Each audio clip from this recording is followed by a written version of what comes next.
juste au sujet des affaires engagées par le parquet militaire. Nous tenons donc à situer l'opinion nationale et internationale sur l'évolution de certains dossiers en cours d'investigation devant les juridictions militaires et précisément dans les cabinets d'instruction. Il s'agit pour nous, sous réserve de respecter le secret de l'instruction, de vous donner des informations sur 3 dossiers précis ouverts dans 3 cabinets d'instruction et qui portent sur des faits d'atteinte à la sûreté de l'État. Faut-il le préciser? Il y a eu plusieurs velléités de complot contre les autorités de la transition depuis août 2023. Et ces faits ont généralement toujours été ourdis de concert entre des personnes militaires et civiles. C'est d'ailleurs ce qui fonde notre compétence à en connaître, car dès lors qu'une ou plusieurs civils en intelligence avec un ou plusieurs militaires décident de concert de commettre ce type d'infractions qui sont donc répréhensibles, ils tombent dans notre champ de compétences. Du dossier d'Assami et autres, courant mois d'août 2023, les services de renseignement du Burkina ont documenté et porté à notre connaissance des informations selon lesquelles des militaires et anciens militaires des forces armées nationales procédaient à l'identification et à la reconnaissance de points sensibles et de domicile des autorités de la transition, dont celui du chef de l'État, en vue de perpétrer des assassinats et de déstabiliser la transition en cours. D'ailleurs, il vous souviendra que le parquet militaire avait justement fait un communiqué à ce sujet. Informé donc de ces faits, le parquet militaire a instruit la section de recherche de la gendarmerie nationale de diligenter une enquête en vue de faire la lumière sur les dits faits.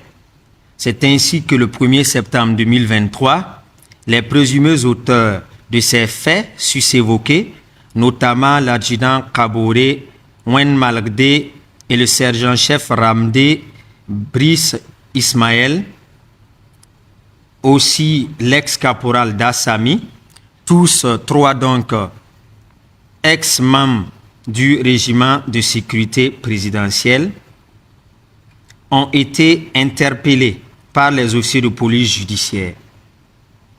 Les premiers actes de l'enquête préliminaire ont relevé de façon constante que l'ex-caporal d'Assami, d'ailleurs un récidiviste car radié des effectifs des forces armées suite à sa condamnation à 10 ans ferme dans le dossier du coup d'État manqué de 2015. Donc, qui a enrôlé l'adjudant Kaboré Wen Malgde et le sergent-chef Ramdé Brice Ismaël, moyennant des sommes d'argent pour la réalisation donc de ce forfait.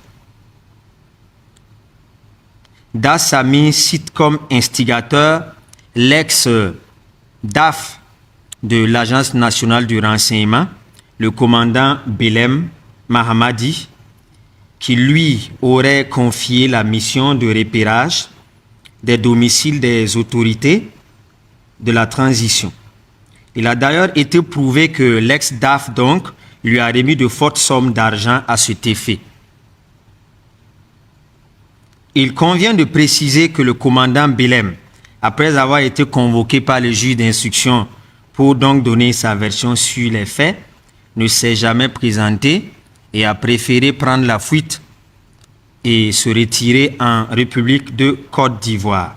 D'ailleurs en compagnie de l'ex-directeur général adjoint de l'ANR à la personne du commandant Ouedraogo Sékou. Et depuis lors donc, les deux s'y sont réfugiés et pour le moment, le juge d'instruction n'a pas pu les entendre. Ces 2 officiers donc font de ce fait l'objet d'un mandat d'arrêt qui a été donc émis par le juge d'instruction et qui attend toujours à ce jour à être exécuté.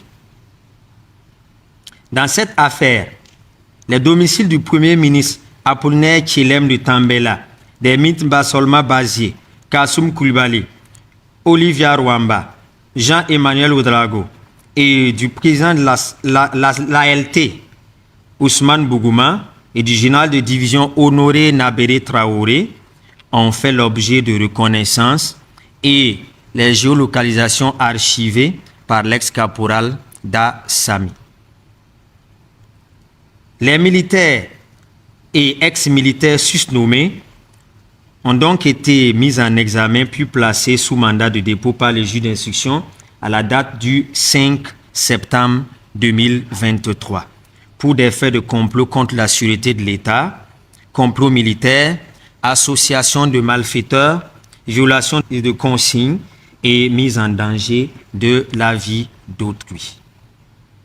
Au cours de l'instruction, les informations faisant état de la participation d'auteurs civils au projet de déstabilisation de la transition ont conduit le juge d'instruction à mettre en examen suivant un réquisitoire supplétif du parquet donc, les nommés Ouedraogo Mathias, Ouedraogo Jérémy et Ouedraogo Amado pour des faits de complot contre la sûreté de l'État et association de malfaiteurs le 11 avril 2024. Ces derniers mis en examen avaient préalablement fait l'objet d'une dénonciation par la direction de la sûreté de l'État au procureur du Faso auprès du tribunal de grande instance Ouaga 1 pour ces mêmes faits. Cette dénonciation de la DSE citait en plus de ces trois civils susnommés l'avocat Guy Hervé Cam. Eu égard au statut de ce dernier donc, qui bénéficie d'une procédure particulière en respect des dispositions des textes régissant la profession d'avocat au Burkina Faso, une requête a été adressée au président de la Chambre de l'instruction par le procureur du Faso en vue d'obtenir l'autorisation d'entendre et éventuellement poursuivre cet avocat dans le cadre de cette affaire. L'autorisation donnée par le président de la Chambre de l'instruction de la Cour d'appel de Ouagadougou a expressément posé comme condition préalable la libération de Guy Hervé Cam par les organes de la sûreté de l'État et ce, en exécution donc d'une décision des juridictions administratives.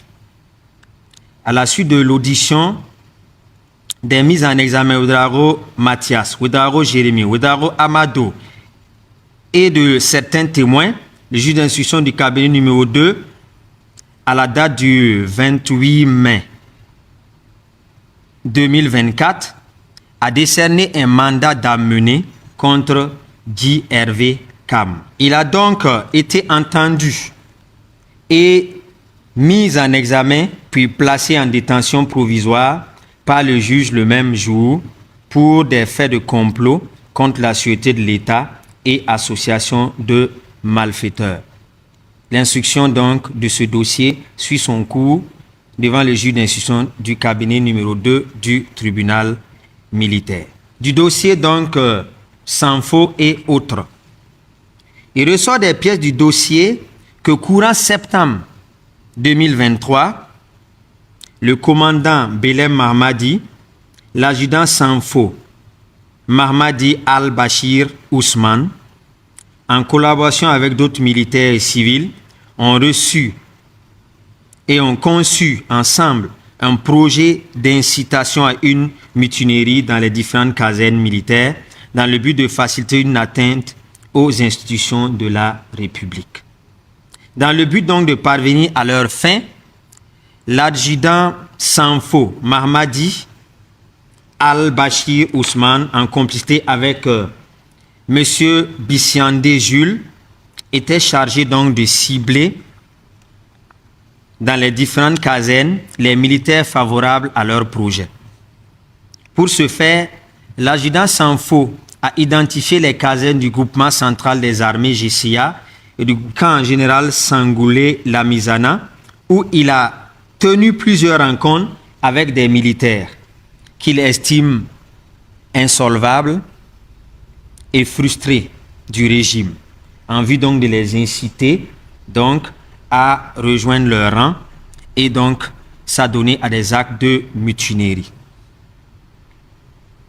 Quant au commandant Belem Mamadi, ex-DAF de l'ANR, son rôle consistait en la mobilisation des moyens logistiques pour les mutins.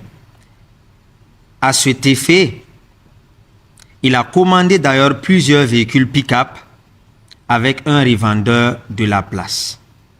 Le 21 septembre 2023, l'un des militaires approchés par l'adjudant Sanfo Mahmadi pour le projet de mutinerie procédait à la dénonciation du groupe au niveau de la brigade de recherche de gendarmerie de Ouagadougou.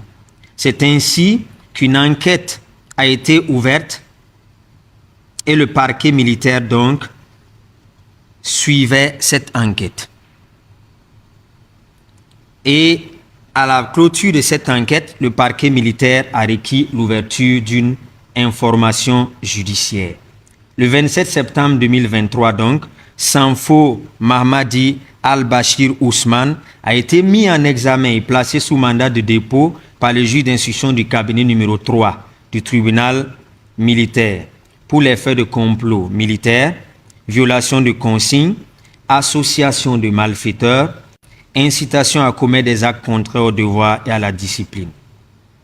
Au cours de l'information du dossier, l'adjudant Sanfo a été à nouveau mis en examen pour de nouveaux faits qui sont des faits de subornation des témoins et des faits de détournement d'armement militaire.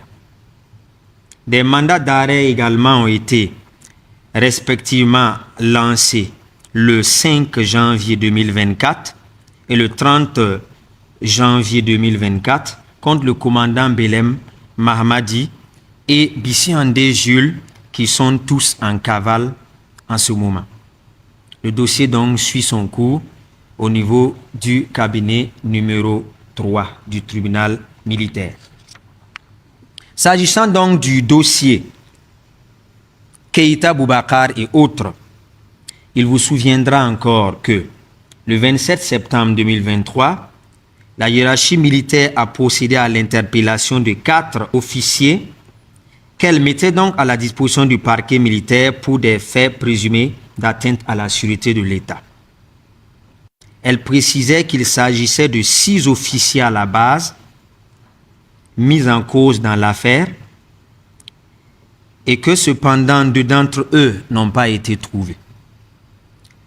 Dès mise à disposition donc de ces officiers-là au parquet militaire, nous avons donc diffusé un communiqué à la même date du 27 septembre 2023. C'est donc après cela que le parquet a décidé de procéder à leur audition suivant la procédure d'enquête à parquet, eu égard donc à leur qualité, parce qu'en leur sein se trouvaient certains officiers donc susceptibles d'être officiers de police judiciaire, et cela donc a motivé le parquet à ouvrir donc une enquête à parquet à son sein.